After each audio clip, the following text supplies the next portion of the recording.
Salve, salve, nação rubro-negra, aqui Marquinhos Assunção, chegando nessa terça-feira para trazer as últimas informações e as principais notícias do rubro-negro mais querido do Brasil e do mundo, o Clube de Regatas do Flamengo. Bom, antes da gente adentrar no giro de notícias do Mengão, eu peço a você, rubro-negro, que ainda não é inscrito no canal, que se inscreva, que deixe o like, que compartilhe os conteúdos nas redes sociais e que, por fim, você ative o sininho das notificações para que o YouTube possa notificá-lo de tudo que tiver acontecendo de novidade aqui no nosso canal. Dito isso, vamos às notícias do Mengão, porque aqui não tem enrolação.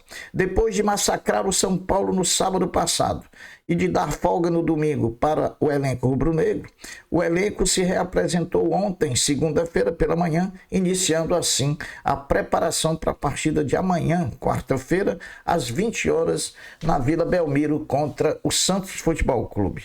A grande expectativa na reapresentação do time do Flamengo ontem era pela situação do atacante Pedro, depois de tudo que foi falado na entrevista coletiva pós-jogo contra o São Paulo pelo técnico Felipe Luiz. O centroavante Pedro chegou normalmente ao CT para o treino no horário marcado e pediu uma reunião com todos os jogadores sem a presença do técnico Felipe Luiz. Pedro expôs suas justificativas para a situação a seus companheiros, que em nenhum momento se manifestaram sobre nenhuma parte da fala do artilheiro, o que denota-se um elenco fechado com a fala do treinador. Em nenhum momento se divulgou que houve alguma conversa individualizada entre Pedro e o técnico Felipe Luiz. Ao meu ver, essa conversa precisaria acontecer para que tudo no olho fosse resolvido e as arestas fossem aparadas para acabar com toda essa polêmica.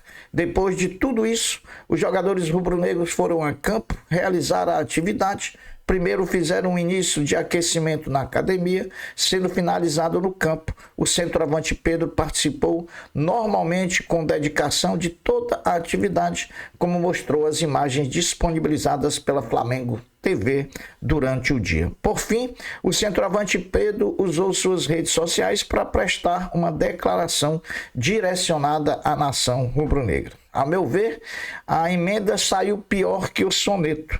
Desnecessária a declaração do Pedro, pois ela só veio confirmar pela boca do próprio Pedro tudo aquilo que o Felipe Luiz tinha exposto sobre ele na entrevista coletiva após o jogo contra o São Paulo. Ele praticamente confirmou que tudo que o Felipe Luiz tinha dito estava certo, porém se queixou de um tom agressivo do Felipe Luiz na sua fala, o que eu não vi esse tom agressivo. O Flamengo segue hoje, terça-feira, com a última atividade em preparação para a partida contra o Santos amanhã às 20 horas na Vila Belmiro. O último treino acontece daqui a pouquinho, agora pela manhã, às 9h30 da manhã, no CT Ninho do Urubu, até porque a delegação já embarca com destino a Santos, em São Paulo, a partir das 16h15. Definida a equipe de arbitragem para Santos e Flamengo. Quarta-feira, 20 horas, na Vila Belmiro. O árbitro será Felipe Fernandes de Lima, de Minas Gerais. Esquisito, né? Um árbitro mineiro, quando o Flamengo está disputando as primeiras colocações contra o Cruzeiro, é muito difícil. Assistentes, Guilherme Dias Camilo, também de Minas Gerais, e Fernanda Andréa Gomes Antunes, também de Minas Gerais. Então, trio de árbitro de Minas Gerais. E no VAR, Caio Max Augusto Vieira é o árbitro de vídeo, A transmissão era exclusiva do Premier, com narração de Gustavo Villani, comentários do ex-goleiro Fernando Praz e do jornalista Lédio Carmona. Meus amigos, o Flamengo voltou às disputas do Brasileiro Sub-20, jogando ontem, segunda-feira, no estádio Luso Brasileiro da Portuguesa Carioca contra o Atlético Mineiro, pela penúltima rodada da fase inicial do Campeonato Brasileiro. O Flamengo venceu por 4-2, com gols de Iago 2 vezes, Matheus Gonçalves e Guilherme, ao Atlético Mineiro e garantiu vaga na próxima fase. A próxima e última partida dessa primeira fase do Campeonato Brasileiro, o Flamengo vai a Fortaleza enfrentar o Fortaleza dia 23, quarta-feira, às 15 horas no CT Ribamar Bezerra do Fortaleza. Uma vitória do Flamengo na última partida pode, dependendo de alguns resultados, fazer com que o Flamengo ganhe mais duas posições e possa terminar essa primeira fase em terceiro lugar geral no campeonato.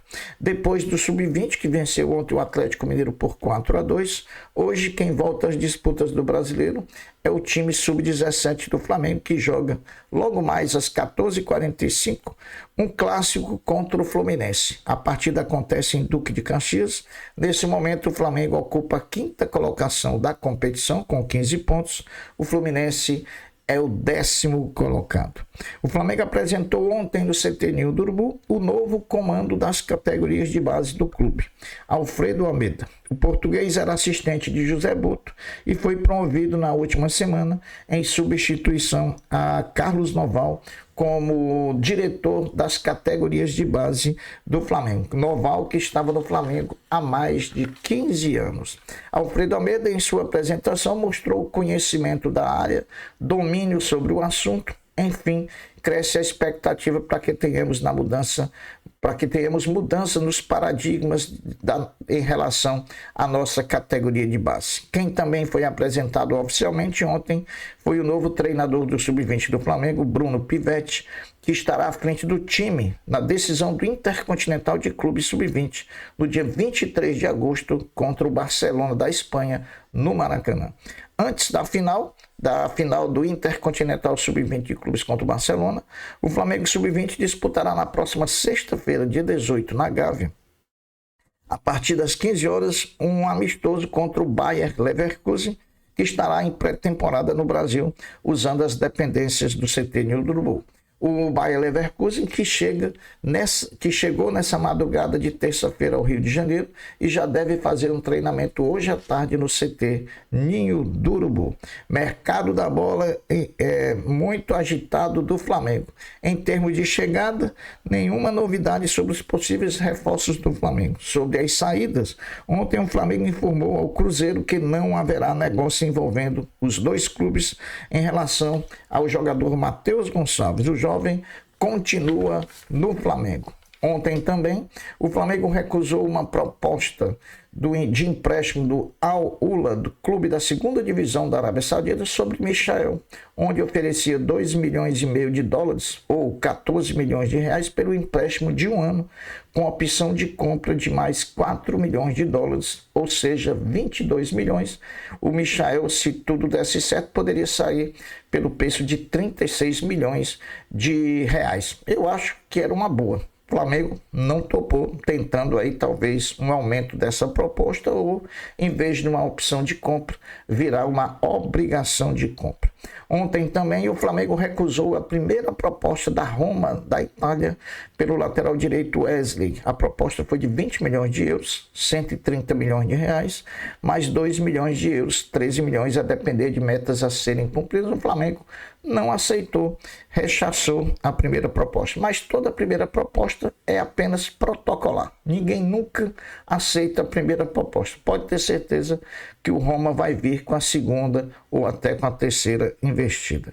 Os ingressos para Atlético Mineiro e Flamengo, dia 6 de agosto, às 21h30, na Arena Galo Cego, em Belo Horizonte, pelo jogo de volta da Copa do Brasil, começam a ser vendidos hoje, terça-feira, com os preços variando de R$ 240 a inteira e R$ 120 a meia. Os ingressos para a torcida do Flamengo. Então, fiquemos atentos aí na ação rubro-negra.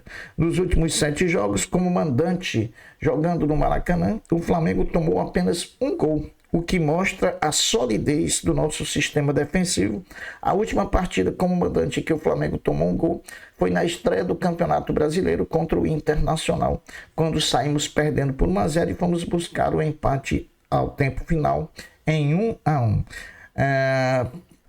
Dito isso, o Flamengo treina hoje, 9h30 da manhã, faz sua última atividade em preparação para enfrentar o Santos e logo mais à tarde embarca com destino a São Paulo, onde se concentra para enfrentar o Santos na Vila Belmiro na quarta-feira. O nosso adversário que está disputando conosco a liderança do campeonato, o Cruzeiro joga na quinta-feira contra o Fluminense no Maracanã. Portanto, as notícias do Flamengo dessa terça-feira, 15 de julho de 2025, são essas. Eu vou ficando por aqui, deixando um até breve, um até logo, dizendo fiquem todos com Deus, porque eu sempre estou com ele. Saudações rubro-negras. Fui!